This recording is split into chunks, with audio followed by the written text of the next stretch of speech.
Por favor, abra sua Bíblia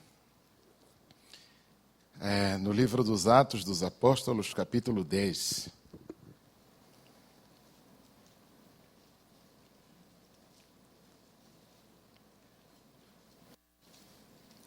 Atos dos Apóstolos, capítulo 10. Eu vou começar do primeiro versículo e vou caminhar até mais ou menos o versículo 15, 16, por aí. Mas o ideal seria ler o capítulo todo. Mas, enfim, vamos ler apenas aqui alguns versículos e deixar os outros para que vocês completem a leitura em casa. No livro dos Atos dos Apóstolos, capítulo 10, o versículo 1 diz assim: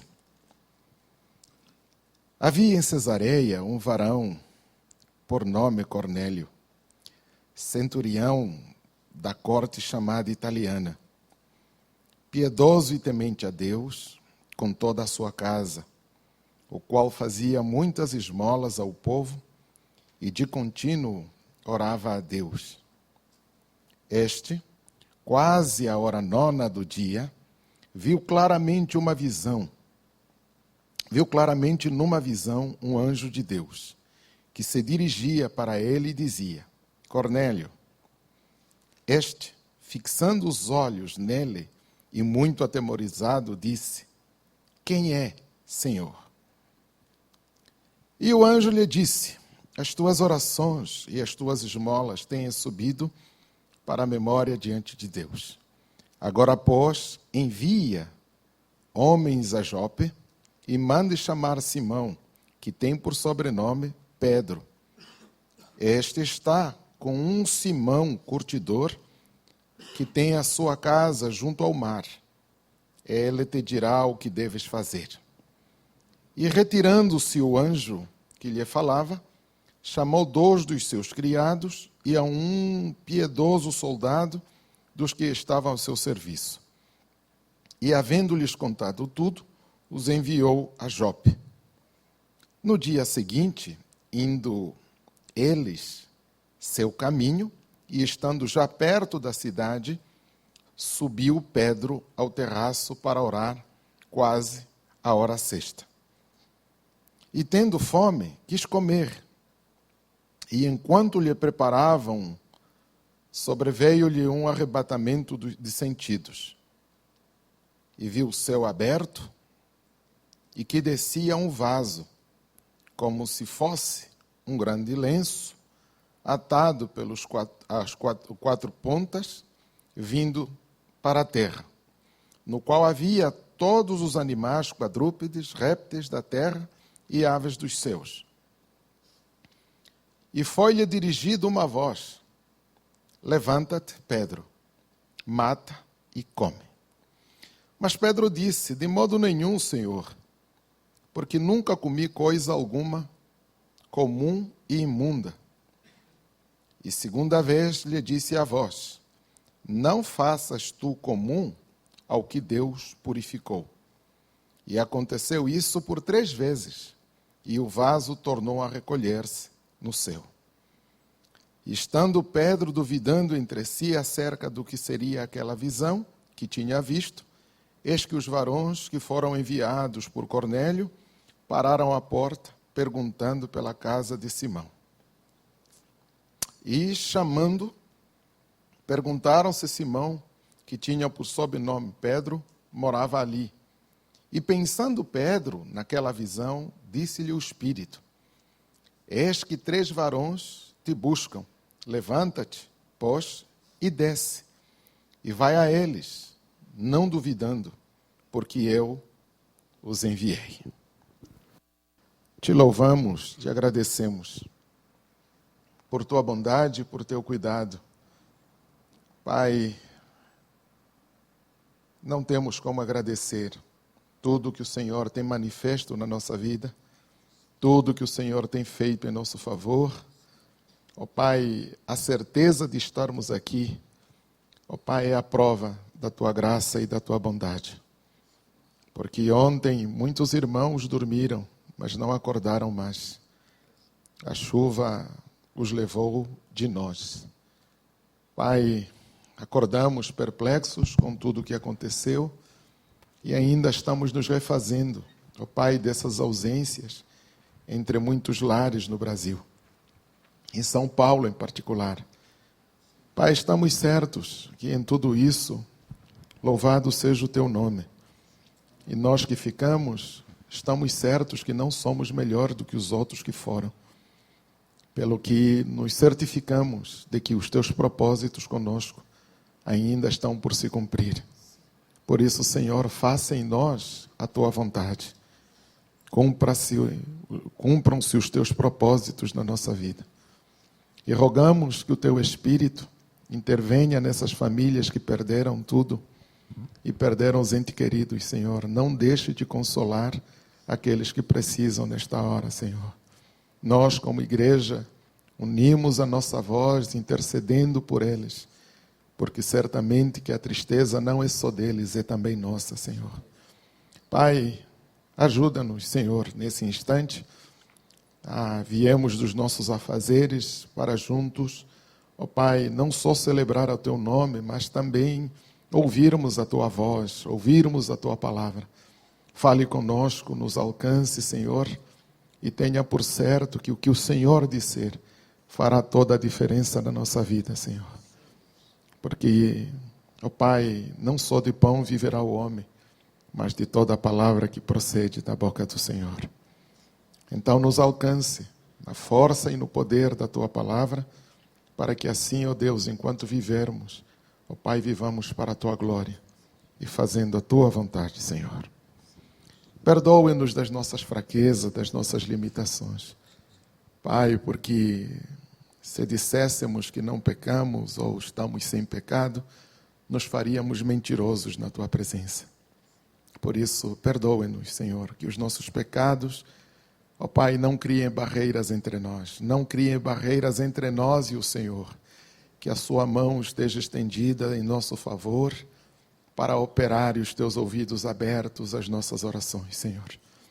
Pai, somos Teus e o Senhor é nosso. Assista-nos nas nossas limitações. Nos méritos de Jesus, nós oramos agradecidos. Amém. Meus irmãos, mais uma vez, boa noite. Eu tenho estado um pouquinho ausente, por razões diversas, mas, embora ausente no corpo, presente em espírito. O velhinho sempre me liga, às vezes para me propor alguns desafios que eu, enfim. E o desafio que ele me trouxe é este: a visão plena da grande comissão. Eu não gosto de retrucar, não gosto de refilar. A gente usa essa expressão em Angola, né? Refilar é bater de frente. Eu não gosto de bater de frente com o meu velhinho, mas deu vontade. Porque, gente, olhem para o tema, visão plena da grande comissão. Misericórdia, quem sou eu para falar da plenitude da grande comissão? Enfim, eu estou certo, assim, que, bom, se o Papai do Céu deu a visão para ele, vamos seguir, mas quero já deixar aberta a preocupação de que falar de coisas plenas no reino está muito além das nossas prerrogativas. Então, não há plenitude no que eu vou dizer, são apenas lampejos, são apenas indicações, são apenas caminhos possíveis para nós compreendermos aquilo que está posto. Essa é a primeira coisa. A segunda coisa, que me levaria a refilar, a bater de frente com o velhinho, talvez seria, gente, falar de grande comissão para a igreja em pleno século XXI. Eu tenho a sensação de, por melhor que seja o que a gente diga, é chover no molhado. Porque falar de grande comissão é falar de obviedades. Ou seja, quando eu penso nessa preocupação de falar da grande comissão para um grupo de obreiros, líderes, pastores, enfim. Isso me traz à mente ou à memória algumas preocupações. E a maior delas é, se nós ainda estamos tematizando a grande comissão, é porque alguma coisa entre nós não está certa. É porque alguma coisa não está certa. É a mesma coisa que chegar para um crente velho e dizer: cara, você já sabe orar? Você já sabe orar? Bom, esse é o tipo de pergunta que a gente não faz. Na verdade, isso é análogo ao que a gente está fazendo aqui. Falar para obreiros, líderes, sobre a grande comissão. É o mesmo que perguntar para um pastor: pastor, você sabe orar? E eu vou dizer o porquê. Porque, assim, se eu perguntar qual é a essência da faca, com certeza você vai me responder que é cortar. Qual é a essência da panela? É claro que você vai me dizer é cozer os alimentos. Se eu perguntar qual é a essência do celular, bom, aí as possibilidades são muitas. Porque ao mesmo tempo em que eu faço ligação, recebo ligação, mando mensagens, que tipo de mensagens? Vem desde os antigos MSN, WhatsApp, enfim. É uma infinidade de possibilidades. Ok, disso eu sei. Então me digam, se eu perguntar qual é a essência da igreja? O que faz a igreja ser igreja? Eu não tenho dúvidas que a resposta seria a grande comissão. Porque nada define a igreja senão a grande comissão. Porque se você tira da igreja a grande comissão, não sobra nada. Não sobra nada. Porque nós não somos igreja para orar. Porque orar a gente ora, entra no quarto e fecha a porta. Nós não somos igreja para cantar. Cantar a gente faz em qualquer lugar. Nós não precisamos de ajuntamento para cantar. Nós não somos igrejas para fazer festinha. Para isso a gente não precisa nem de igreja. Então somos igreja para quê? Para comunhão. Mas a comunhão só tem sentido se e tão somente se a comunhão é fecunda. E nesse sentido, a fecundidade da comunhão é a grande comissão. É o anúncio das boas novas. É a possibilidade de agregar novos irmãos ao corpo. É possibilitar a igreja tornar-se geratriz, gerar novos filhos. Então, se não há grande comissão, a igreja é o quê? É só uma instituição, é só um ajuntamento. Não difere muito da macumba, de outras coisas. É engraçado que aí surgem as dificuldades com as quais a gente se debate. Porque se a gente tem de discutir, tem de falar daquilo que nos é próprio, num ambiente de pessoas sabidamente conhecedoras da palavra, de duas uma. Ou a gente quer falar das obviedades, ou a gente quer solucionar alguma coisa que não está certa no nosso meio. E eu prefiro acreditar na segunda possibilidade. Nós estamos falando da grande comissão porque as coisas entre nós não vão bem. As coisas entre nós não vão bem. As pessoas estão vindo à igreja, mas elas não fazem a menor ideia o que é ser igreja. As pessoas estão se convertendo, mas não têm a menor noção se converteram do que para o quê. Elas não têm nenhum referencial divisório entre o que foram antes e o que se tornaram depois. Qual é a linha que separa o antes e depois? As pessoas perderam essa referência.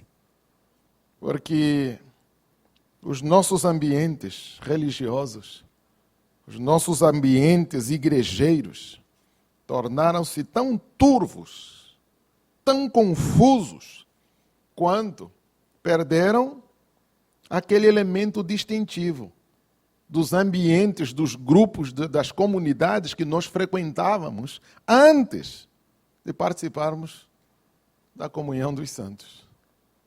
Ou seja, os santos,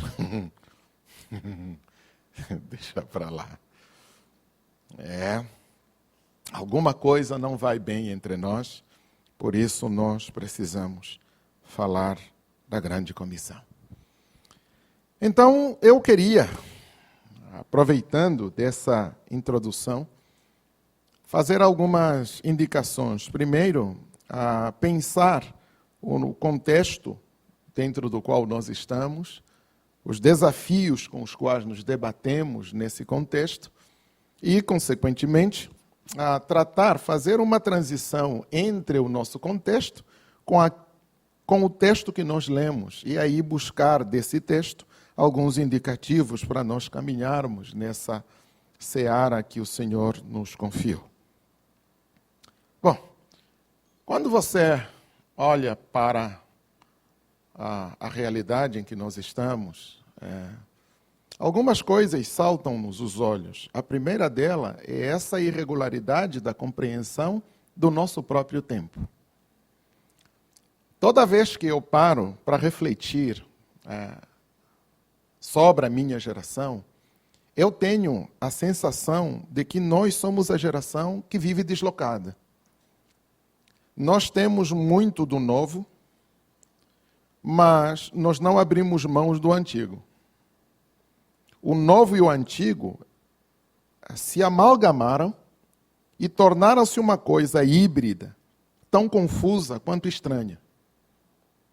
Nós falamos como moleques dessa geração, mas nos portamos como os nossos tataravós.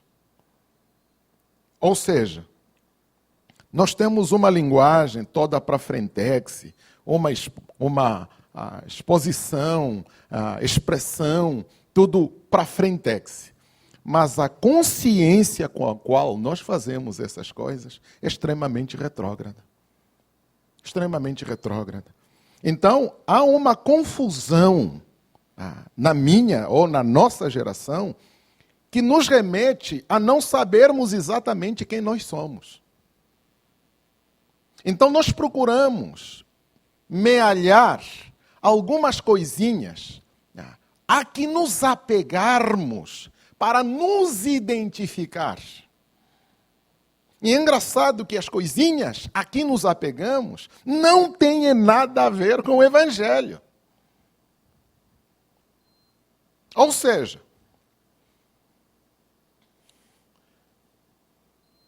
durante muito tempo, nós, igreja,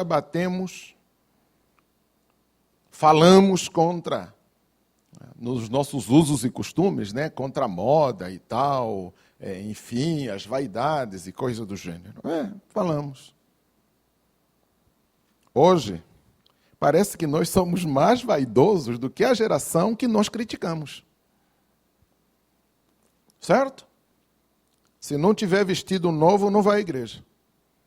Porque toda a roupa que está no guarda-roupa já me viram com ele no domingo passado. Esse terno, eu quero novo, porque eu sou pastor.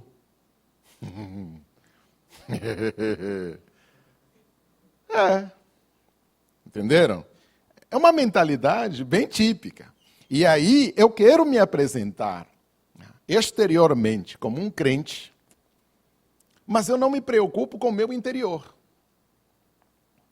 Porque a maior preocupação está voltada em criar a ilusão no outro de que eu sou aquilo que, de fato, eu nem sei o que significa.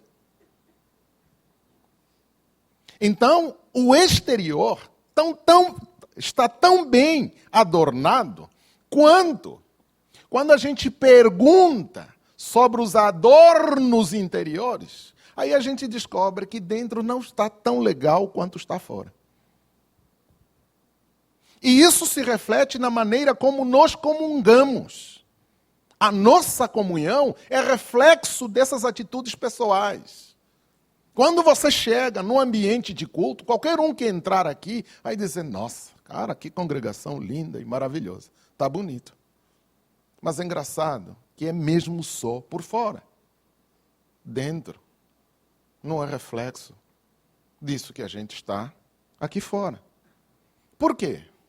Porque nós estamos sentados, juntos, ouvindo a mesma palavra, pensando nas mesmas coisas, mas cada um na sua. Cada um na sua. Eu não dou acesso a que os outros, eu não dou acesso dos outros a mim. E quando eu tento acessar os outros, eu encontro barreiras, porque não há liga entre nós. A nossa comunhão é uma comunhão das exterioridades, da mesma maneira como nós procuramos nos identificar apenas com o exterior e não com o interior. A minha geração, ela se esquece que quando eu conserto fora, antes de dentro, a possibilidade de acertar dentro vai diminuindo e tendendo para zero. Por isso é que a conversão é um movimento contrário. É um conserto primeiro lá dentro. E justamente porque dentro está consertado, isso vai transbordar. Mas nós criamos uma geração de pessoas conversas fora. Fora estamos convertidos. Depois de convertidos fora, queremos converter dentro. Só que aí a possibilidade disso acontecer é muito pequena. E não estamos conseguindo. Então, eu me aproprio dessas particularidades tão pequeninas, nas quais eu me apego. Então, essa camisa é minha, esse carro é meu, esta mulher é minha, este marido é meu, este filho é meu, essa igreja é minha, este povo é meu, isso é meu, isso é meu, isso é meu, isso é meu. Porque as coisas exteriores iludem e encantam o meu olhar. Porque eu tentei consertar as coisas por fora antes de fazê-lo dentro. Aliás, se eu pudesse consertá-las, já seria muito bom. O problema é que não sou eu que as conserto. A prerrogativa de consertar essas coisas não depende de mim, é obra dele, ele é que faz. Então, nós estamos tomando para nós uma responsabilidade que, na verdade, não é nossa. Então, por conta disso, nós nos apegamos às coisas. A igreja é minha, o povo é meu, é meu, é meu, é meu, é meu. Tudo é meu, meu, meu, meu. O resultado dessa construção, desse apego às coisas exteriores, é que a instituição, ela vai ganhando corpo e se tornando alguma coisa que, por natureza, tenderá a ser maior do que nós que a criamos. Eu vou dizer isso com outras palavras. É da nossa natureza, e isso está inscrito no ato criativo de Deus, a humanidade, sermos criadores, co-criadores com Deus. Só que o pecado nos maculou de tal maneira que, se não houver o controle exterior a nós, o controle divino, é natural, entre aspas, que as nossas criações, em algum momento, se tornam maior do que nós. E elas nos abocanham e nos façam reféns.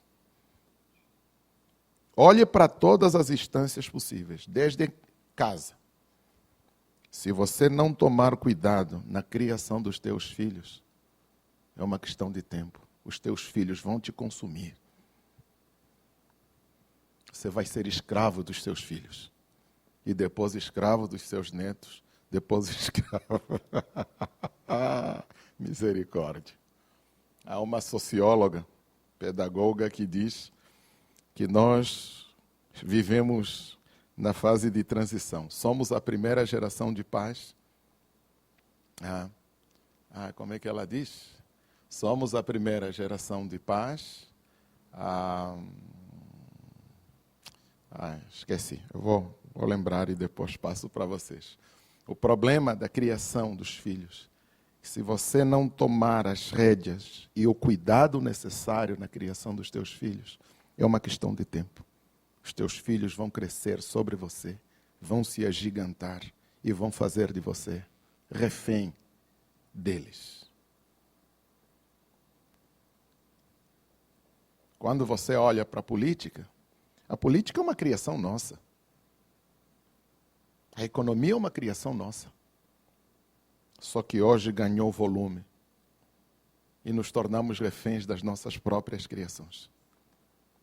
Quem não está à deriva da política, quem não está à deriva da economia. Os economistas dizem que a primeira instituição do Estado é o dinheiro. A primeira instituição do Estado é o dinheiro. Ou seja, o dinheiro ganhou vida própria diante do Estado. E se o Estado é refém do dinheiro, imagina a sociedade. Ou seja, as nossas criações se agigantaram, cresceram sobre nós e nos fizeram reféns. A igreja não é diferente. Quando ela sai do prumo, ela cresce, ganha vida própria. Daí para frente, nos tornamos reféns dela.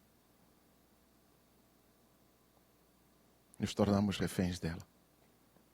Tudo o que fizemos ou deixamos de fazer é apenas para legitimar o seu status. Nada mais do que isso. Então você pergunta ao pastor, por que você ainda prega na sua igreja? Eu prego porque eu sou necessário. Se eu não estiver lá, não tem ninguém para pregar. Você, na verdade, já virou uma vítima desse esquema que você criou dentro dela. Eu sou. A igreja é minha, a igreja é minha. Querido, a igreja não é sua, não. A igreja não é sua. Pior do que isso, né? Se fosse sua, as ovelhas estavam lascadas, né? Se fossem suas, ou se fosse sua, estava lascado. Eugênio Peterson escreveu um livro, O Pastor Desnecessário. Pastor desnecessário. Você é um bom pastor o dia que você descobrir que a igreja não precisa de você. Porque enquanto a igreja precisar de você, você é inútil para a igreja. Porque você é vítima de um processo galopante da igreja se agigantando sobre você. Então você que está refém da instituição, você tem que trabalhar, tem que fazer, tem que ralar, porque da igreja você come, da igreja você faz ou deixa de fazer. Porque você vive dependendo da igreja. Meu irmão, não seja vítima da igreja. Não seja vítima da igreja. Você não come por causa da igreja. Você come porque Deus te sustenta. Mesmo quando a igreja te virar as costas, Papai do céu não vai deixar faltar. Só e só se você não é dele. Porque se for, o Davi escreve os Salmos dizendo, olha, eu fui moço, agora sou velho, mas nunca vi família do justo mendigar o pão. Então, igreja sem igreja, cara, você vai comer, você vai vestir, você vai andar bem. Olhe para os lírios do campo. Nem Salomão, em toda a sua glória, se vestiu mais do que elas. Mas buscai primeiro o reino e a sua, e todas essas coisas vos serão acrescentadas. Não é assim que nós vivemos hoje. Por quê? Porque nós criamos um sistema, uma institucionalização da igreja que está fazendo de nós reféns dela mesma. É claro que, como reféns delas, nós não fazemos outra coisa senão criar atividades, ações que legitimam o próprio status desta igreja que ganhou vida própria. Consequência, a igreja vira panelinha. A igreja vira panelinha. É a panelinha do pastor, é a panelinha da esposa do pastor, é a panelinha do missionário, é a panelinha de alfa, beta, seja lá o que for. Consequência, qualquer um que chega novo, ele encontra barreiras, paredes levantadas. Temos um amigo, quem nós chamamos de Maxi, era um ex-membro ativo do PCC. Um belo dia, passando em frente da igreja, entendeu entrar na igreja, sem convite, sem nada. Ao entrar na igreja, ouviu uma palavra que mudou a vida do cara. O cara nem era convertido, já estava dando glória a Deus. Quando o pastor fez o apelo, o Maxi foi lá à frente para aceitar Jesus. Numa fração de semanas, Maxi estava em crise, porque dentro da igreja não podia gritar aleluia, glória a Deus, porque a igreja achava ruim. Porque você pensa que é o único crente, ou você pensa que só você que sabe falar glória a Deus, aleluia. Coitado dele, Maxi não tinha noção nenhuma do que isso é. Fazia na melhor das intenções. O coro está cantando, ele gritava lá dos fundos, glória a Deus, aleluia. E muitas vezes falando e chorando, recém-convertido. Antes, para se alegrar, tinha que chapar o coco. Agora está ficando chapado com louvor, com a mensagem. É o Maxi. A igreja foi criando barreiras tão grandes que em um momento, Maxi já tinha levado a mãe, já tinha levado os irmãos, levou todo mundo para a igreja. Mas numa fração de semanas, Maxi viu que não havia convívio possível com aquela igreja. Maxi pega a família toda que ele levou para a igreja e diz, vamos fazer os nossos cultos em casa. Pelo menos em casa a gente pode gritar glória a Deus, aleluia, à vontade. Porque na igreja a gente não pode. Acreditem, numa fração de meses, a casa de Maxi já era uma igreja. Não cabia gente no quintal de Maxi. E Maxi não tinha um ano de convertido. Um ano depois, Maxi estava dirigindo 3 igrejas. Eu me lembro, ele desesperado, pedindo, o pastor Marcos, pastor Elias, venham me ajudar. Você pastoreia uma, eu pastoreio outra, e o outro pastoreia a outra. Marcos, com toda a sabedoria que Deus lhe deu, disse, não, a igreja não foi confiada a nós, a igreja foi confiada a você. É você que deve cuidar dessas igrejas. Agora, nós vamos cuidar de você. Cuide dessas ovelhas, porque elas foram confiadas a você. Aquela igreja onde Maxi não foi aceito, continua lá, com aqueles gatos pingados. E Maxi de vento em popa. Eu nem sei quantas igrejas agora ele tem. Não sei quantas igrejas ele está dirigindo. Ou seja, nos apegamos a coisinhas tão pequeninas, como forma de nos identificarmos como igreja, quando de fato essas coisas são meramente exteriores, é o reflexo dessa geração que acredita que a identidade é essa coisa que está aqui fora. É uma igreja doente, é uma igreja não missionária, é uma igreja não acolhedora, é uma igreja que só se mobiliza na hora da confusão, na hora dos problemas. Mas se mobiliza porque aquilo dá visibilidade, não porque acreditam que aquilo é necessário. Então, é uma igreja projetada para fora, profundamente preocupada com a imagem dela. Isso aí não é a igreja que o Senhor instituiu. Não é a instituição que o Senhor criou ou que o Senhor fundou. Vou ilustrar isso de outra maneira.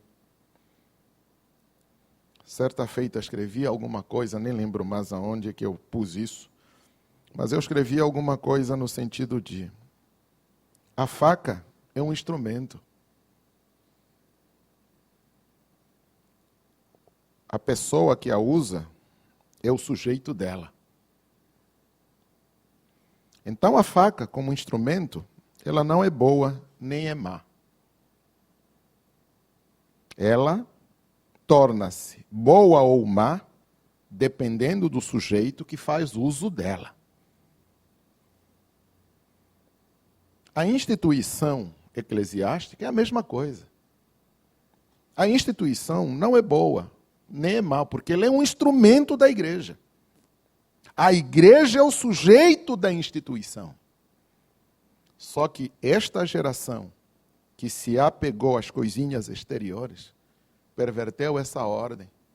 Porque agora, não é a igreja que usa a instituição. Como a pessoa usa a faca para fazer uso dela. Na verdade, as coisas se inverteram. Na verdade, hoje, é a faca que está usando as pessoas. Assim como a instituição está usando a igreja. Então, vale qualquer coisa para manter a instituição de pé. E aqui eu abro uma crítica, inclusive para as agências missionárias. Conheço um par delas, que trabalham desesperadamente apenas para manter de pé a estrutura.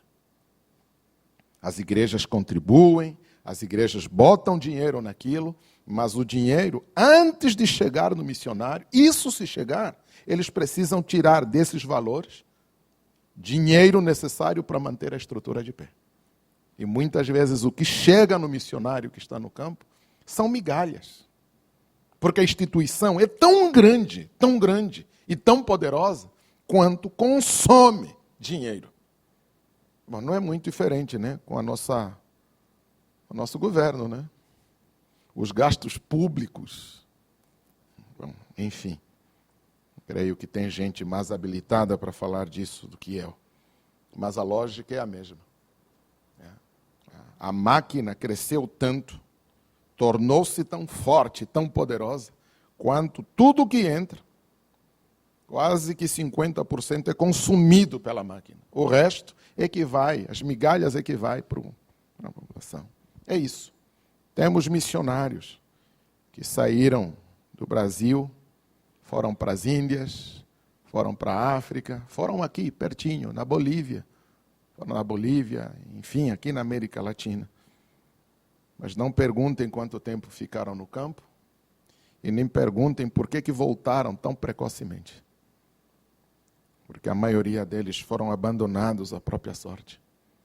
Os compromissos assinados, acordos firmados aqui não se cumpriram, porque o dinheiro não era suficiente para dividir com o missionário que está no campo, com a estrutura que está aqui. Então, entre o missionário e a estrutura, primeiro a estrutura, depois o missionário. Então, como não chega nem para a estrutura, o missionário fica chupando o dedo. Por isso, hoje, alguns países não apostam mais nesses projetos missionários de levar e coisa do gênero. Não acreditam mais nisso, porque até os próprios mantenedores da missão não acreditam mais nisso. Então, hoje, há novos modelos, novas referências para fazer a missão. Então, em vez de você mandar missionários para o campo, você manda professores para treinar os autóctones. Então, ao invés de você mandar brasileiros irem evangelizar os indianos, não, você manda professores que ensinem os indianos a alcançarem os próprios indianos. Em vez de você mandar angolanos, brasileiros para ir alcançar os angolanos, os moçambicanos, enfim, você manda professores. Os professores capacitam, treinam os obreiros locais e eles vão cuidar de evangelizar. Na verdade, é um mal necessário. É uma tentativa de remediar esse mal que se alojou dentro dessa estrutura que a gente está chamando de grande comissão. Então, é um problema da nossa geração. A igreja está doente, a instituição a adoeceu ainda mais e, consequentemente, a ideia de missão, a ideia de grande comissão, tornou-se tão turva quanto quando você chega num ambiente de gente, tem alguma necessidade, precisamos contribuir. Os irmãos perguntam, mas cara, a igreja só pede dinheiro, pede dinheiro, pede dinheiro. Certo? É verdade, é verdade.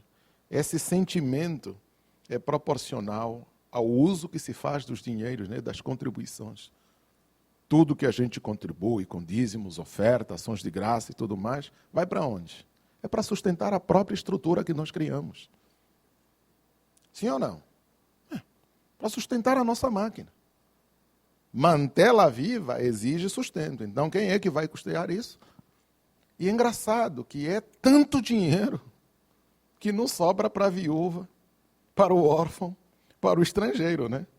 Porque quando você lê Deuteronômio, os dízimos e ofertas e coisas do gênero, não era só para o tabernáculo e tal. Era também para acudir as viúvas, os órfãos e os estrangeiros. As nossas instituições se avolumaram tanto quanto não sobra para a viúva, para o órfão. E na igreja de Jerusalém já havia o problema, né? Só que ali o problema era outro. O dinheiro até chegava. O problema era que não chegava a todos da igual maneira. As viúvas, os órfãos judeus recebiam a tempo e hora. As viúvas e órfãos gregos recebiam algumas migalhitas. E isso fez com que se institucionalizasse o diaconato. Não é bom que nós, os apóstolos, nos dediquemos também a servir à mesa.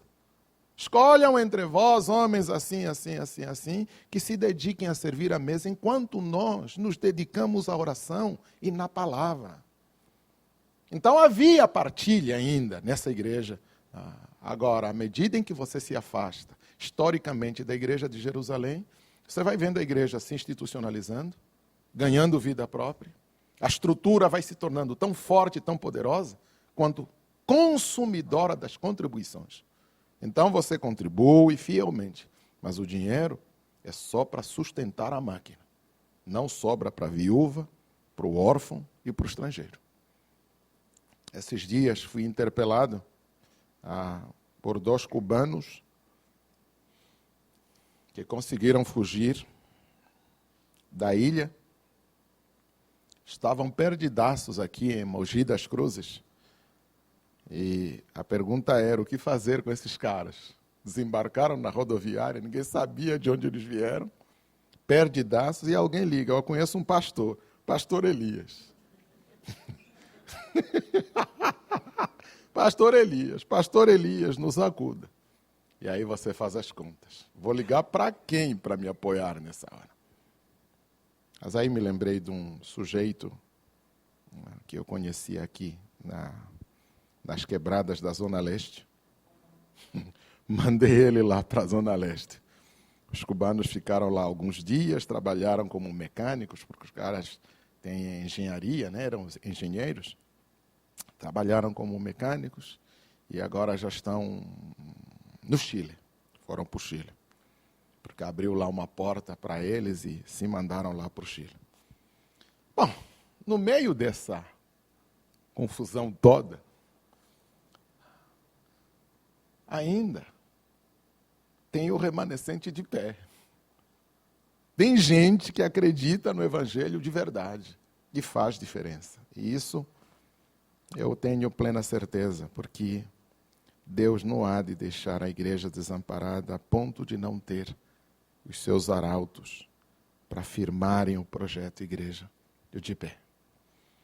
Então, o que isso tem a ver com a grande comissão? É que uma igreja institucionalizada nesse tanto, ela jamais dará ênfase à grande comissão. Nunca. Nunca. A igreja, quando ganha força e poder, ela não quer dividir o que consegue com mais ninguém. Ela quer tudo para si. A grande comissão torna-se um mero apêndice da instituição. Então, se vocês prestarem bem atenção, até os poucos que ainda se propõem a fazer missão, o fazer missão é só uma maneira de estimular e mostrar uma cara cada vez mais bonita de que nós ainda fazemos alguma coisa. Faz parte do pacote das exterioridades. Não é fazer a grande comissão como ela deve ser. Então, eu quero, a partir desse contexto que eu pintei com essas cores, mostrar para vocês algumas coisas que eu li nesse texto. E aí eu termino deixando algumas indicações. Bom, primeiro, é bom sempre lembrar que a grande comissão é a maneira que o Senhor encontrou para dar uma cara à sua igreja, para dar uma identidade à sua igreja. Então, quando você perguntar qual é a identidade da igreja é a grande comissão. Mas, assim como toda identidade, a identidade da igreja ela não é pronta, ela não está pronta e acabada, ela carece de ser articulada. E este processo de articulação é sempre o processo de descobrir quais são as melhores maneiras, vindas do Senhor, para nós melhor cumprirmos aquilo para o que fomos destinados. Então, de acordo com o tempo em que estamos, deve haver a estratégia apropriada para fazer a grande comissão. Não existe modelo pronto para todo o terreno. Cada geração, cada período histórico, há um jeito certo. E esse jeito certo não é uma descoberta nossa, é uma estratégia que o Senhor nos dá para fazermos a vontade dEle. Se não, vejam o que acontece aqui no texto. Há um sujeito chamado Cornélio, é um alto executivo do exército romano. Esse cara nem é convertido. É apenas um simpatizante do Evangelho.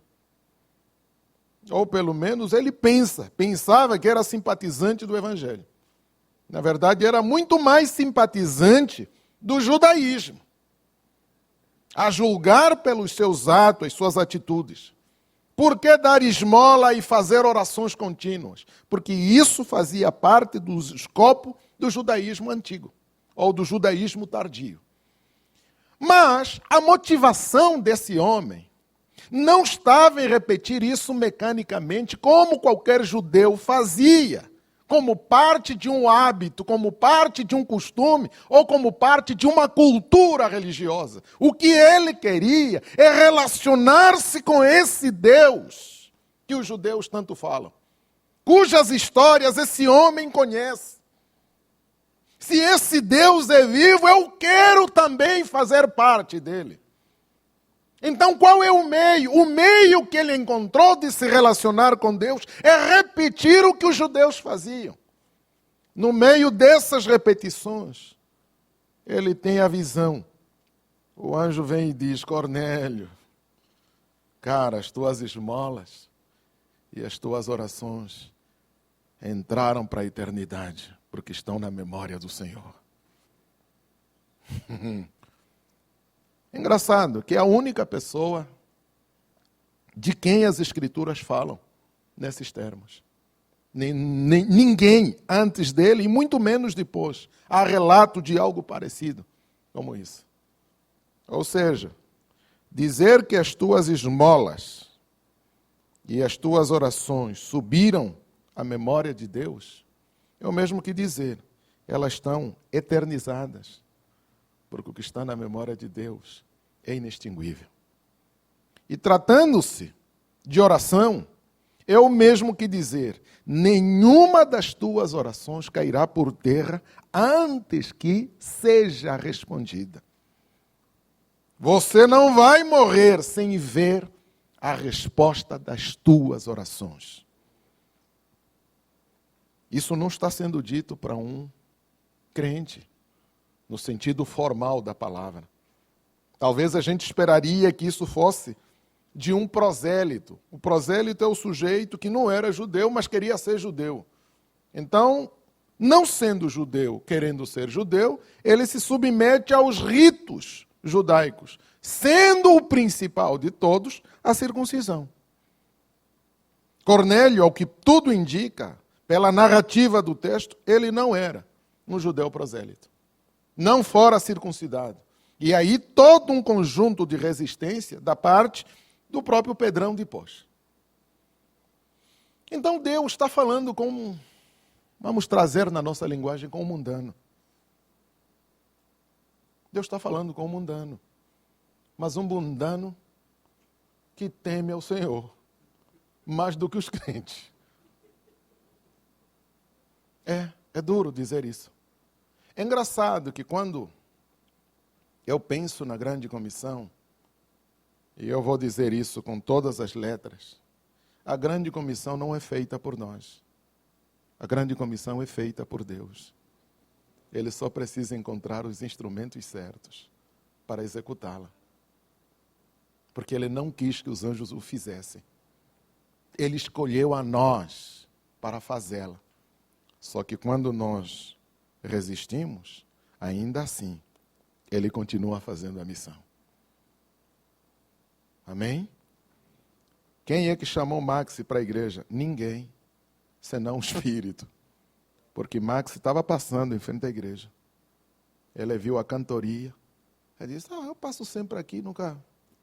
vou entrar para dar uma olhada como é que os crentes fazem. Entrou para nunca mais sair. Hoje é pastor Maxi. Então, quem está fazendo a grande comissão? Meu irmão, a grande comissão, quem a faz é Deus.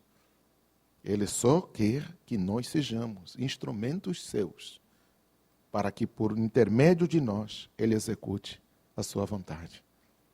Pedro nunca bateu no peito e dizendo, eu converti Cornélio. Porque quando ele chegou na casa de Cornélio, Cornélio já estava pronto. Amém ou não? Cornélio já estava pronto. Não foi Pedro. Não foi Pedro. Pedro foi apenas um instrumento. E aí, o anjo não termina a mensagem dizendo, Cornélio, as tuas orações e as tuas esmolas subiram à memória de Deus. Mas também diz, olha, pega alguns homens e manda chamar um certo Simão, por sobrenome Pedro. Está na casa de um Simão, que vive à beira do mar, vive na praia, em Jope. Aí dizem os estudiosos que esse Simão curtidor, esse sim era um judeu prosélito. A julgar pela atividade que ele exercia para conseguir o pão de cada dia. Porque um judeu que se preza jamais aceitaria ser um curtidor. Mas é um judeu prosélito, não, aqui eu me hospedo, tudo bem, ele não é raça pura, é um vira-lata, mas é nosso. Ele se hospedou na casa desse. Vai, mande alguns homens chamarem Pedro. E é engraçado assim, o Espírito está armando todo o cenário. Cornélio não tem noção do que se passa, e muito menos Pedro sabe do que vai acontecer. Pedro apenas saiu, os homens saíram, pouco antes deles chegarem, antes de chegarem em casa, o Pedrão sobe o terraço para fazer a sua oração da tarde, a sua oração vespertina. E na oração sentiu fome, queria comer. E aí acontece aqui um barato interessante. O Espírito o arrebata, mas mantém a lucidez da sua consciência. E no meio deste arrebatamento, lhe manda um lençol com todo tipo de animais. Na terra e no céu. E aí, Pedro, Simão, levanta-te, mata e come. Pedro é lúcido o suficiente para reconhecer que é o Senhor que está falando com ele. Porque ele responde, Senhor. No entanto, ele resiste à vontade de Deus por um hábito, por uma cultura, por uma religião. Entre Deus e a minha religião é maior do que Deus. Então eu ouso resistir à vontade de Deus, ainda que o reconheça como meu Senhor. Gente, Deus teve de falar 3 vezes E nem assim conseguiu quebrar a barreira da resistência de Pedro. Quando a religião vira cultura,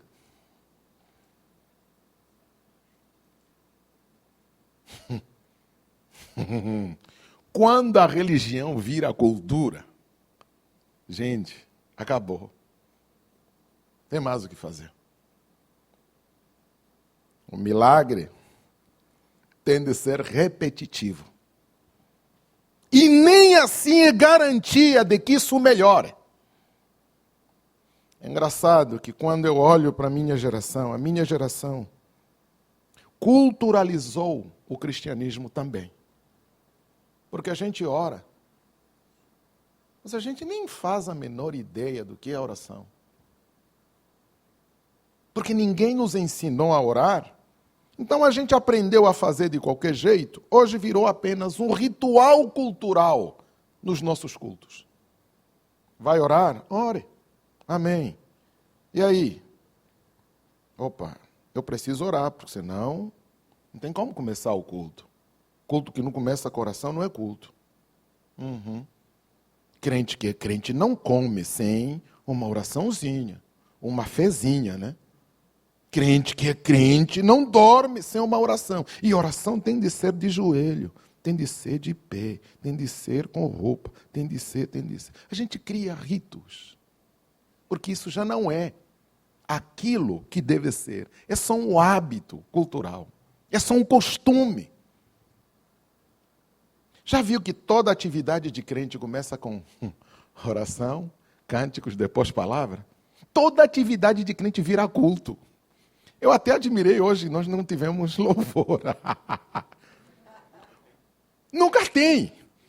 Mas é costume. Vai fazer alguma coisa, tem que ter oração, louvor e palavra. Louvor, palavra. E é engraçado que isso está padronizado. Em todas as igrejas é assim. Agora padronizamos até os nossos corinhos, né? Qual é a música que está Todas as igrejas cantam a mesma música. Não é assim? Inclusive, nossas igrejas, onde temos maestros, eles criam, compõem, mas a igreja não canta, porque não está na moda. Não está na moda. Tem que estar na moda. Quem é que está na moda? Quem é que está cantando, que está arrebanhando, arrebatando o... É esse que nós temos que tirar essa canção, temos que tirar. E aí, a melhor das intenções dos nossos compositores se banaliza no modismo. Tem corinhos que eu acredito que não deviam ser tirados dos nossos inários. Mas como era só uma onda módica, da mesma forma como apareceram, desapareceram. Recebi um nó, coração do Pai, coração regenerado. Não era para esquecer isso. Não era para esquecer isso. Sei que foi pago um alto preço para que contigo eu fosse. Passou! Sonda-me, Senhor, e me conhece. Como o farol que brilha à noite, como montes. É só moda. O poder dessas letras devia ser a garantia da perpetuação nos nossos ambientes eclesiásticos. Mas como fizeram parte de uma onda de moda, do mesmo jeito que apareceram, ficaram reservadas nos arquivos do esquecimento de alguns idosos que resistem a largar.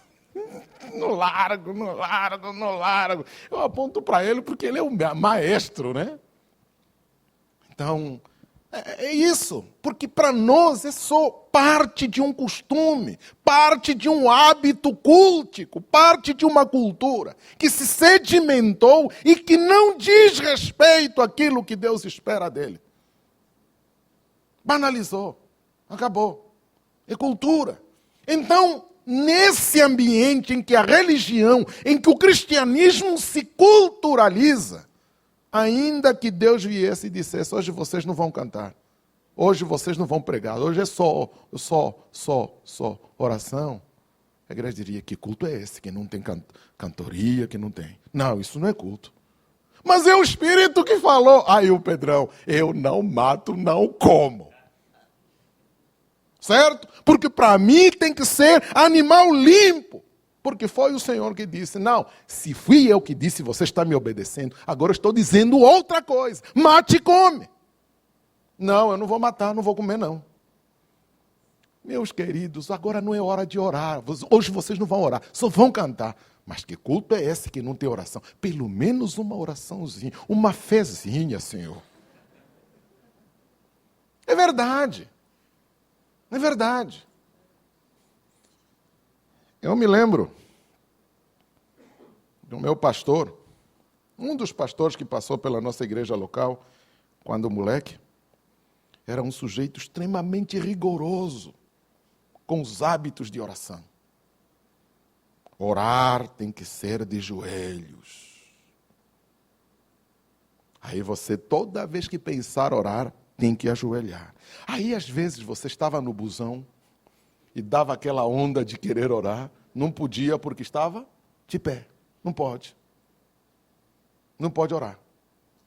Às vezes, você está no banho, começou a cantar aquele corinho, de repente você é arrebatado e quer orar. Não pode, está pelado, não pode. Não pode. Isso é pecado. Gente, imagine então a cena de você de joelho orando à beira da cama, mas o cansaço é tão forte e o sono te leva junto. No dia seguinte você tem que procurar o gabinete pastoral. E pode acreditar que o pastor a lenha vai arrear na sua cabeça. Porque não tem pecado maior do que esse. Como é que você deixa o Senhor ouvindo você dormindo e roncando?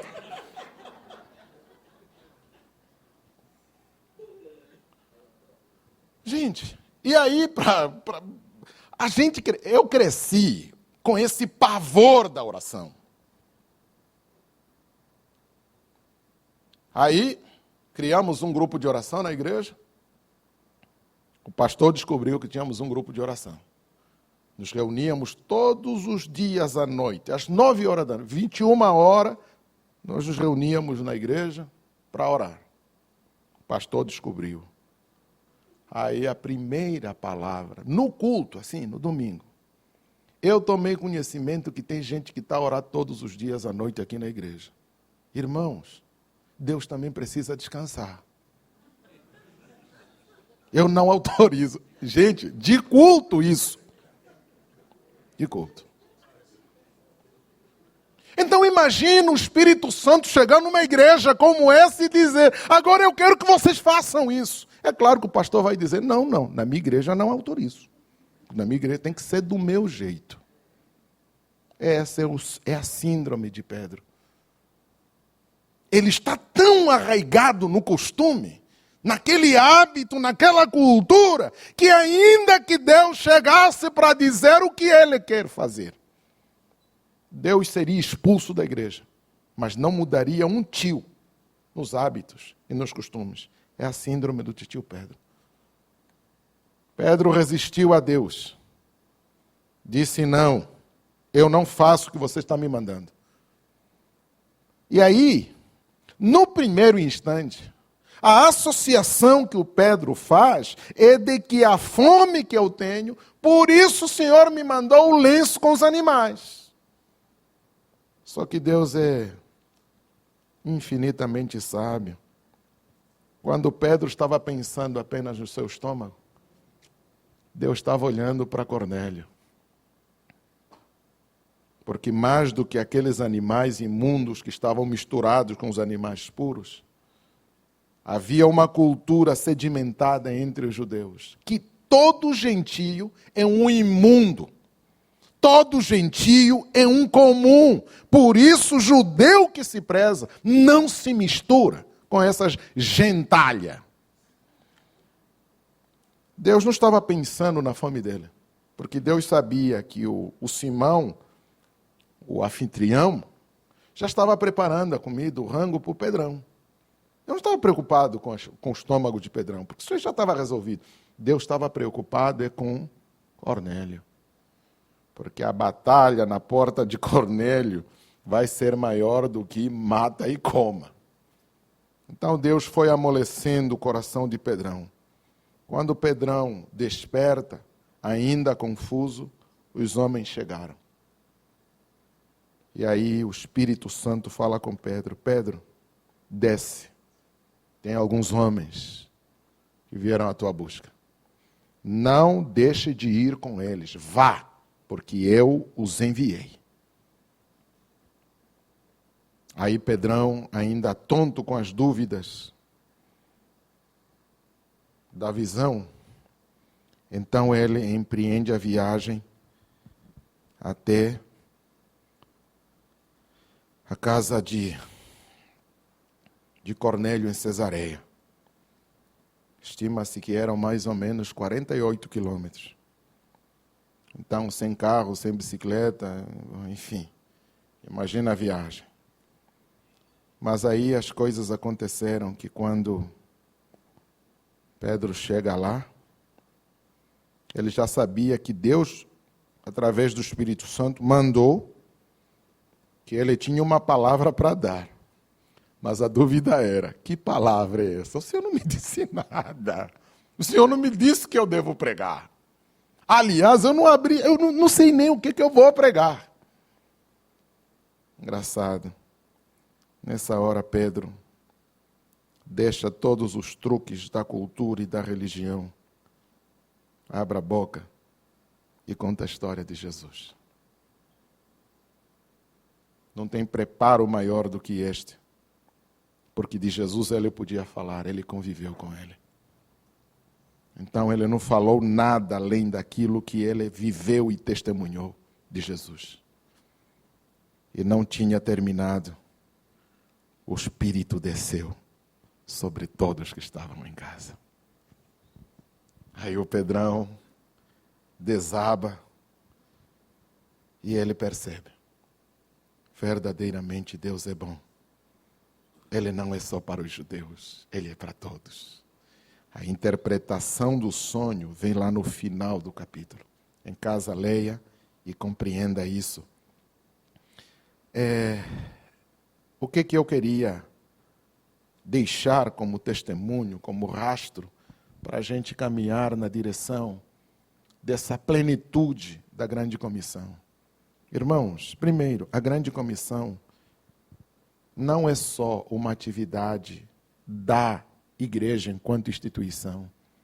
A igreja precisa fazer missões institucionalmente.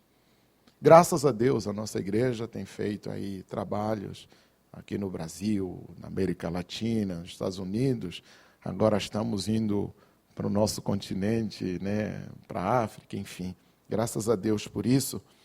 E dou mais graças a Deus porque o trabalho que está sendo feito não é agenciado por ninguém. É a igreja mesmo que está fazendo. Porque se você botar uma agência no meio, você já tem que dividir os valores, uma parte com a obra e a outra parte com a instituição que vai agenciar. Se o pouco que a gente tem já é pouco para aqueles que estão do outro lado, imagina dividir com a agência. O que chega lá são migalhas, são farelos. Graças a Deus por isso. Mas, independentemente deste trabalho maciço da instituição como tal, e todos nós somos convocados a participar disso, a grande comissão também é uma tarefa pessoal. É uma tarefa pessoal. Eu não posso cobrar da igreja antes de começar a cobrar de mim mesmo. Houve um jargão que se instalou nas nossas igrejas durante muito tempo aqui no Brasil. Existem 3 formas de fazer missões. Ou você vai, ou você contribui, ou você ora por missões. Meu irmão, isso é conversa do inferno. Isso não é de Deus, não. Porque a ação de quem vai e eu mando dinheiro é como se eu estivesse pagando alguém para fazer aquilo que é meu, por dever. É a mesma coisa que pedir para alguém escrever o meu TCC, porque eu quero concluir o curso. Isso não se faz, isso é crime, isso é pecado, para usar a nossa linguagem. Quem vai tem que orar e tem que contribuir. Quem fica também tem que ir, tem que orar e tem que contribuir. Porque a ação da grande comissão não é uma atividade meramente institucional, é pessoal também. Agora, quando Jesus disse, portanto, ide, alguns teólogos, alguns missiólogos dizem que o nosso irmão João Ferreira de Almeida errou na tradução. Porque onde está o imperativo do verbo ir, na verdade, está o verbo no gerúndio. Não é ide, é indo. Qual é a diferença? É que o imperativo, você tem alternativa, tem escolha. Obedecê-la ou não. Só que o gerúndio te tira essa prerrogativa. Você não tem escolha. Você já está no caminho. Você já está marchando. Então, agora só potencialize a tua marcha. Indo, faça discípulos.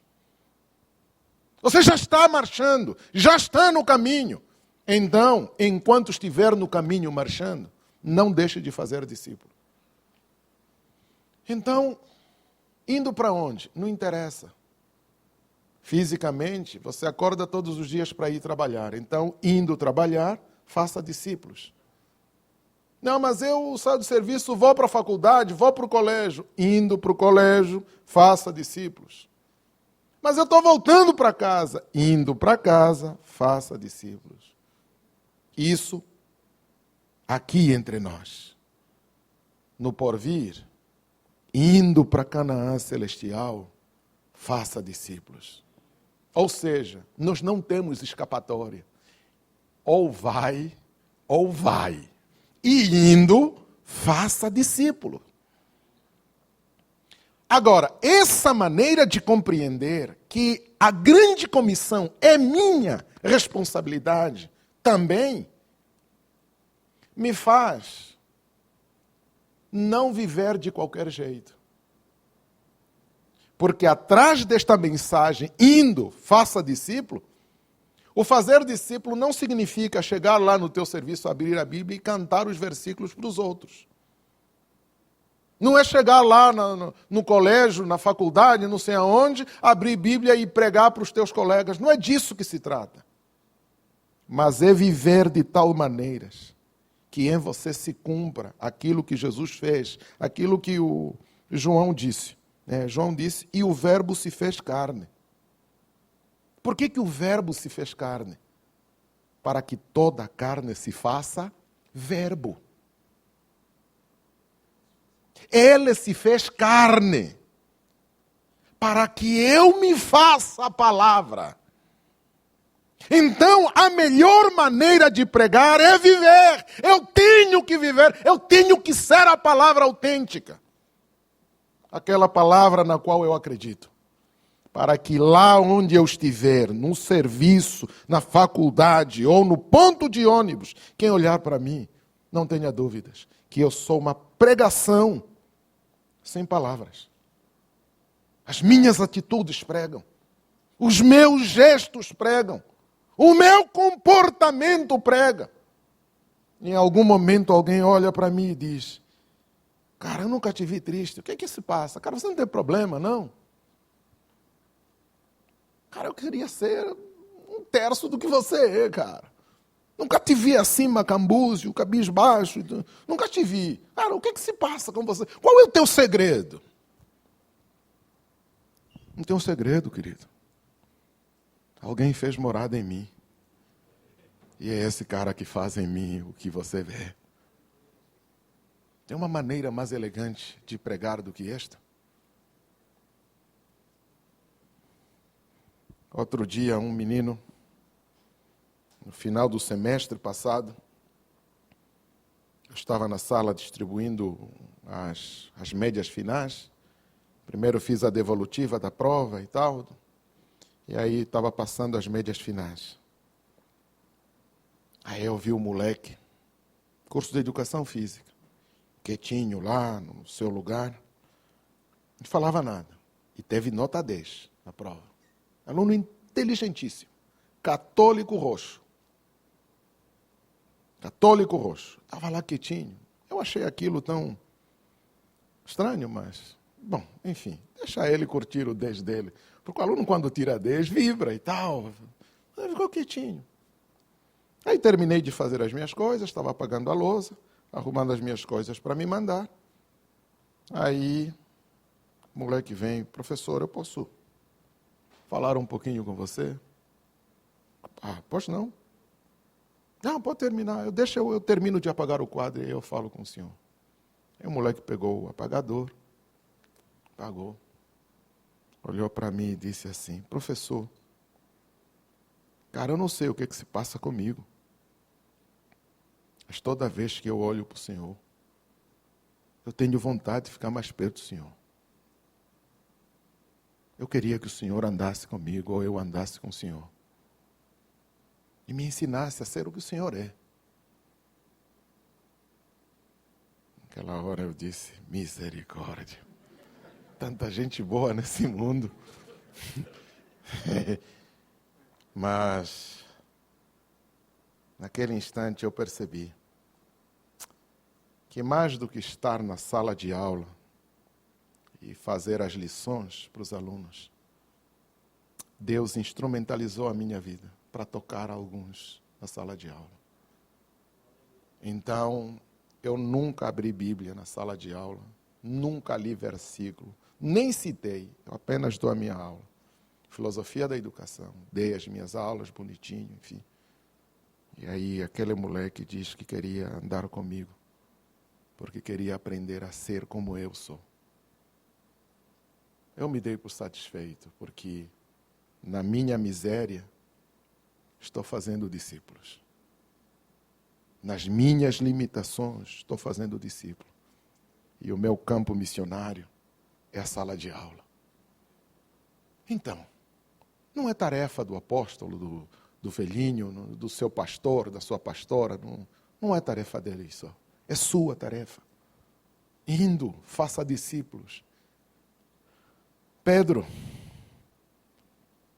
não compreendeu isso. Compreendeu isso tardiamente. Porque quando ele chega, as condições estão criadas, os corações estão amolecidos, tudo que ele tem a fazer é abrir a boca. O que eu vou falar? Bom, eu vou falar daquilo que eu vivi, daquilo que eu testemunhei, daquilo de que eu tenho provas. Eu posso falar com propriedade. Abriu a boca para falar, as pessoas começaram a se converter. Você tem de ser um Pedro no seu ambiente de trabalho, no ponto de ônibus, nos lugares que você frequenta. Que toda vez, por alguma razão, tiver que agir ou abrir a boca, você seja esse instrumento por meio do qual Deus vai tocar nas pessoas. Pedro não acreditava que um gentio recebesse o poder e a virtude do Espírito Santo. Mas quando ele viu aqueles imundos e comuns serem cheios do Espírito, falarem em línguas, como aconteceu no Pentecoste entre eles,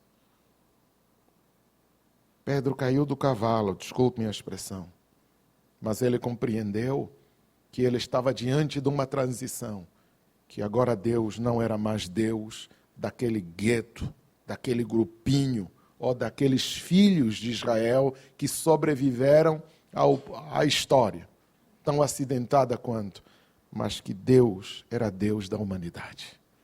Que o seu projeto soteriológico alcançava a todos indistintamente, tal como ele prometera a Abraão: em ti serão benditas todas as famílias da terra.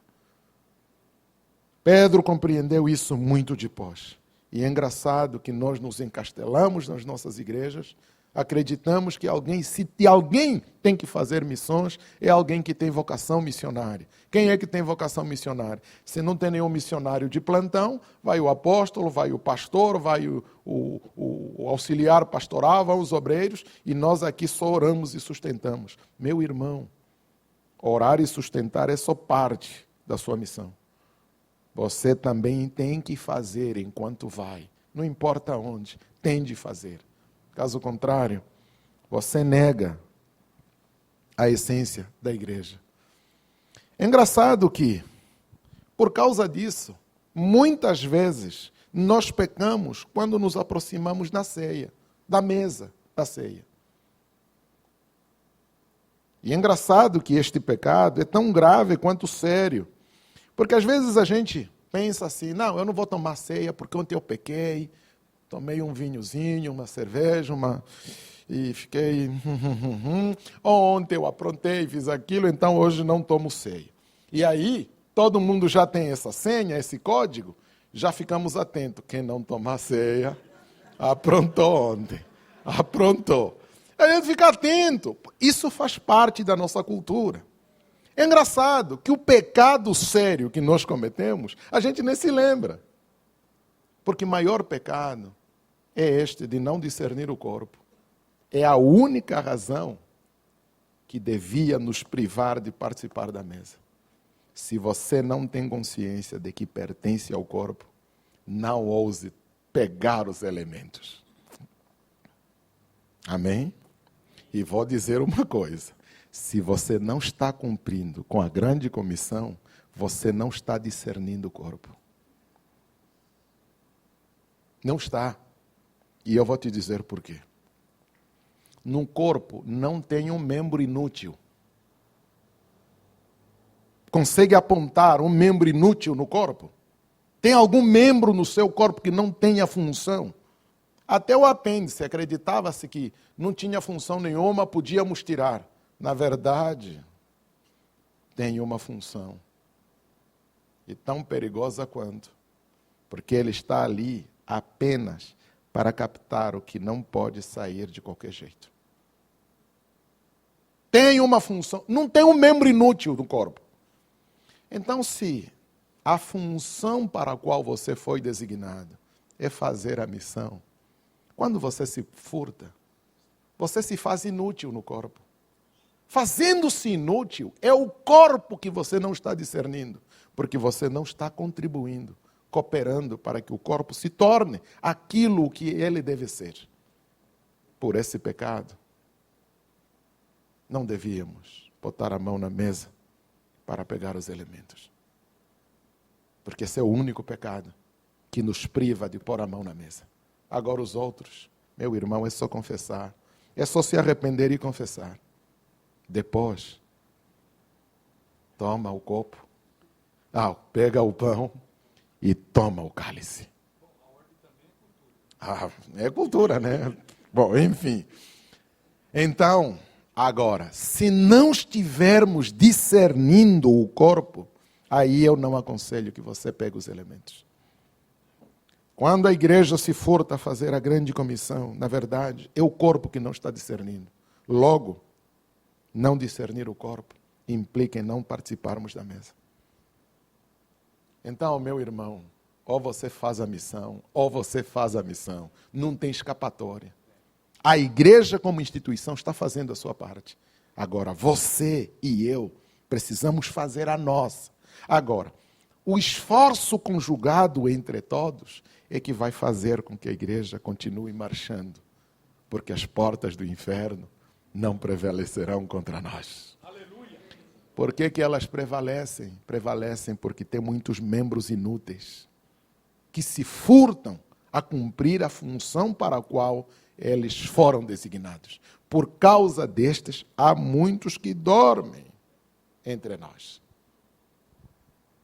Segunda coisa que eu queria destacar, ou último conselho que eu queria deixar para a igreja, é, meu irmão, não tente trazer fogo estranho para a igreja. É um pedido encarecido. Não tente trazer fogo estranho para a igreja.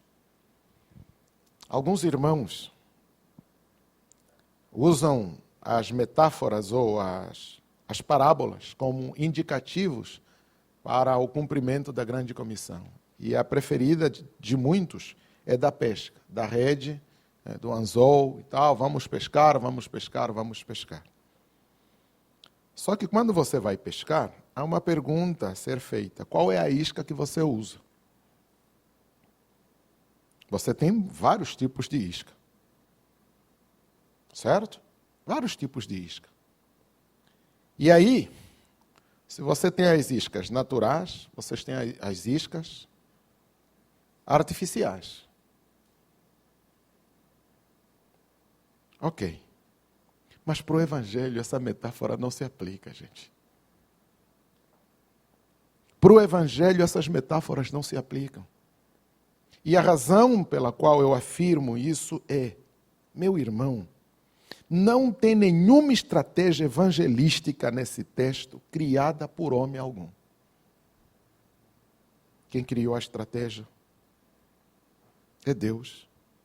Quem mobilizou as pessoas é Deus. E quem transformou, quem se converteu, é Deus. Pedro foi apenas um instrumento.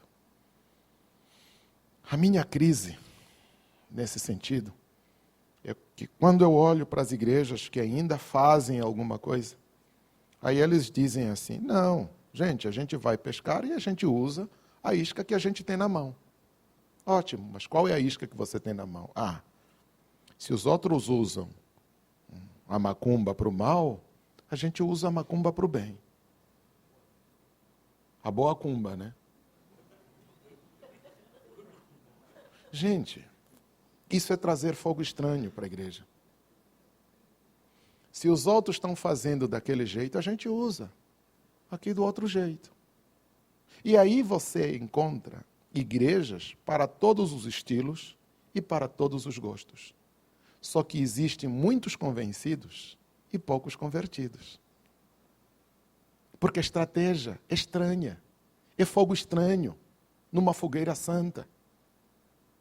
Não sou eu que invento a estratégia. A estratégia deve nascer em oração. Pedro estava orando. Ele nem sabia o que estava acontecendo.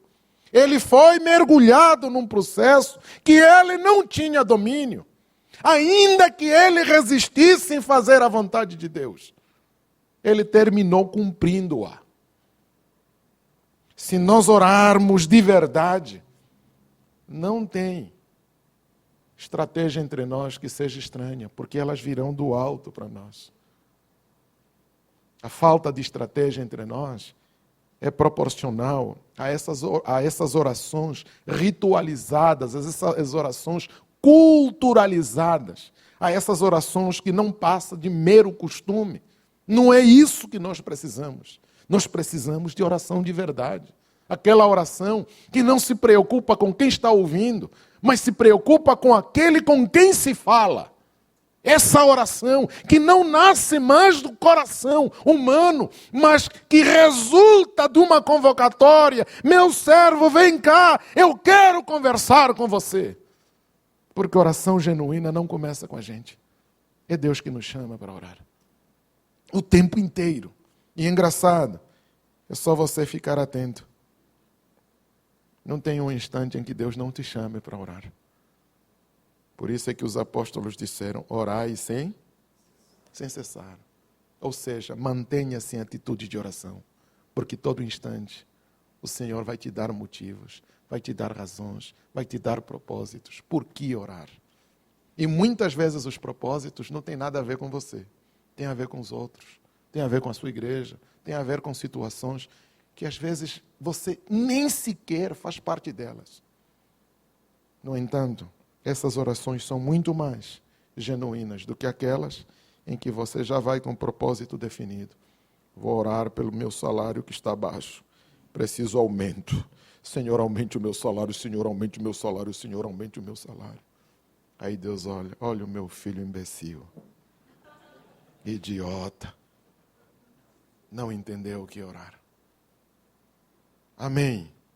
Meu irmão, não traga fogo estranho para a igreja. Nós não precisamos de fogo estranho. Nós já temos uma fogueira acesa. Só precisamos alimentá-la. Porque o Espírito, depois que desceu sobre nós, nunca mais se ausentou. E é Ele que faz essa fogueira permanecer acesa. Agora, nós só precisamos alimentar esta chama. Agora, trazer estratégias humanas, trazer mecanismo. Agora estamos falando de coaching evangelístico. Gente, eu preciso ir fazer coaching para desenvolver uma estratégia evangelística. Meu irmão, não faça isso. Não faça isso. Isso não redunda em nada do que o Senhor espera de nós. Porque isso não passam de preceitos humanos, quando muito com disfarces de espiritualidade, mas que de Deus não tem nada. Só apelam o nosso ego, cada vez mais inflado, e nos levam para o inferno. Não é para o céu que nos levam, não. Por isso, eu apelo, se há estratégia evangelística a cumprir, meu irmão, de joelhos, vamos pedir que o Senhor nos mostre. E depois, não espere que Ele te mostre, é isso que eu quero que eu faça. Apenas se disponha. Quanto menos você esperar, a missão vai acontecer. A missão vai acontecer. Nos lugares menos prováveis, o Evangelho estará sendo pregado. Através da sua vida, das suas atitudes, da sua palavra, da sua voz. Deus vai usar tudo o que você é para fazer chegar a sua vontade àqueles que ainda não lhe conhecem. Enquanto cruzarmos os braços e assistimos os outros que vão, com o pretexto de que nós vamos contribuir e vamos orar, meus irmãos, não estamos discernindo o corpo. Porque quem faz o corpo não são os líderes, nem são os missionários. Quem faz o corpo somos todos, porque todos fazemos parte dele. Então, todos vamos, todos contribuímos e todos oramos. Amém? Deus nos abençoe. Permitam-me orar. Pai, Tu nos sondas e nos conheces, sem que haja uma palavra na nossa boca. És que tudo sabes. As nossas lutas, as nossas dificuldades, os dilemas e os problemas com os quais nos debatemos, ó Pai, estão escancarados diante de Ti. Nós às vezes nos furtamos em confessá-los, em revelá-los, em expô-los. Mas, Pai, nos escondemos dos outros, não podemos escondê-los de Ti. Tudo o que lhe pedimos, Senhor, é que nos perdoe. Porque por causa das dificuldades que enfrentamos hoje, nos esquecemos da nossa identidade. Nos esquecemos daquilo que somos, daquilo que nos identifica como igreja. Pai, a missão está sendo feita de qualquer jeito, por qualquer pessoa. Mas nós acreditamos que não é desse jeito que deve ser feito. Assim como Pedro apenas se dispôs, ainda que com os seus dilemas e as suas dificuldades, Pai, ele se dispôs. Por essa disposição, o Senhor o honrou e por meio dele o Senhor alcançou Cornélio e todos aqueles que estavam com ele. Pai, nos instrumentalize. Apesar das nossas dificuldades, Senhor, alcance aqueles que estão à nossa volta. Queremos ser instrumentos Teus, discernindo o corpo e contribuindo para que ele se torne cada vez maior. Em todos os lugares onde marcarmos presença, Pai, que nós sejamos o verbo vivo, a palavra viva, pregada não mais com palavras ou discursos apenas, mas principalmente com o nosso estilo de vida e com as nossas atitudes. Que nós sejamos esses agentes de transformação nos ambientes em que nós marcamos presença. Pai, nos assista nas nossas limitações. Pai, somos Teus e o Senhor é nosso. Oramos pedindo em prol da Tua igreja, em Cristo Jesus. Amém.